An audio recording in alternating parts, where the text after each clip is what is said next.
আমার খবর।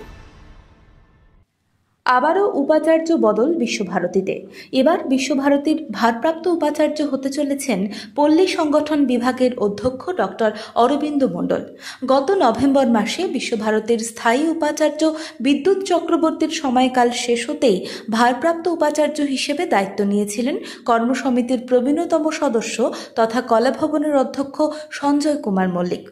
তবে দিন কয়েক আগেই তার সদস্য পদের মেয়াদ ফুরিয়েছে। তারপরেই বিশ্বভারতীর অ্যাক্ট অ্যান্ড স্ট্যাটিউট মেনে বর্তমানে কর্মসমিতির প্রবীণতম সদস্য অধ্যাপক ডক্টর অরবিন্দ মণ্ডলকে ভারপ্রাপ্ত উপাচার্যের দায়িত্বভার দেওয়া হলো বলে বিজ্ঞপ্তি প্রকাশ করেছে বিশ্বভারতী। প্রশ্নটা উঠছে অন্য জায়গায়। কেন্দ্রীয় শিক্ষা মন্ত্রকের কাছে উপাচার্যের মেয়াদ কবে শেষ হচ্ছে সে বিষয়ে নির্দিষ্ট তথ্য থাকে। সেক্ষেত্রে কেন আগে থেকেই নতুন স্থায়ী উপাচার্য নিয়োগের প্রক্রিয়া শুরু করা হয় না? কারণ ভারপ্রাপ্ত উপাচার্যের হাতে অনেক ক্ষমতাই থাকে না। সেক্ষেত্রে বিশ্ববিদ্যালয়ের নানা কাজে বিঘ্ন তৈরি হয়।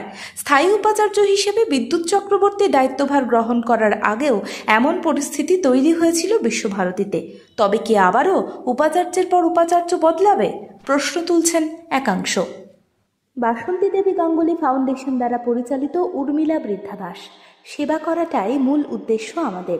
তাই বয়স্ক মানুষদের পরম যত্নে আগলে রাখছি আমরা। রয়েছে অন্ন, বস্ত্র এবং সুচিকিৎসার ব্যবস্থা। ঠিকানা কালিকাপুর কলোনি, বোলপুর। বিস্তারিত জানতে 7063472820 এই নম্বরে যোগাযোগ করুন। দেখতে চোখ রাখুন আমাদের ফেসবুক ও ইউটিউব চ্যানেলে।